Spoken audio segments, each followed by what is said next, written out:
ரஜினிகாந்துக்காக மிகப்பெரிய முடிவெடுத்த கமல்ஹாசன். ரஜினிகாந்தும் கமல்ஹாசனும் சேர்ந்து 5 மொழிகள்ல மொத்தம் 21 படங்கள்ல நடிச்சாங்க.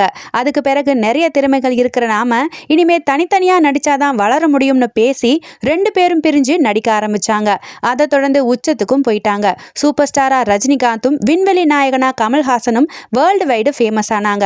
அவங்க கடைசியா சேர்ந்து நடிச்சு 40 வருடங்களான நிலையில தலைவர் 173 படத்துல சேர்ந்து நடிக்கிறதாகவும் சுந்தர் சி டைரக்ட் பண்ண போறதாகவும் கமல்ஹாசன் தயாரிக்கிறதாகவும் அனௌன்ஸ்மெண்ட் வந்துச்சு.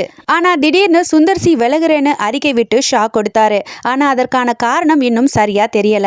இந்த நிலையில கமல்ஹாசன் செய்தியாளர்கிட்ட பேசும்போது, நான் தான் தயாரிப்பாளர், ரஜினிகாந்துக்கு பிடிச்ச கதையை எடுக்கிறது தான் ஆரோக்கியமானது, அவருக்கு பிடிக்கிற வரைக்கும் கதை கேட்டுக்கிட்டே இருப்போம், ரஜினியோட படத்தை டைரக்ட் பண்ண புது இயக்குனர்களுக்கு வாய்ப்பு இருக்கு, கதை நல்லா இருக்கணும், அவ்வளவுதான், மேலும் நானும் ரஜினியும் சேர்ந்து நடிக்கிறதுக்கு இன்னொரு கதையை தேடிட்டு இருக்கோன்னு பேசினாரு. ரஜினியும் கமலும் சமகால போட்டியாளர்களா இருந்தாலும் அவங்களுக்குள்ள எந்த பொறாமையோ பகையோ கிடையாது.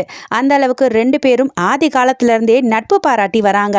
அந்த வகையில தலைவர் 173 படம் ஸ்டார்ட் ஆகி வந்தா போதும்னு 2 தரப்பு ரசிகர்களும் கோவில்ல வேண்டுதல் வைக்காத குறையா இருக்காங்க.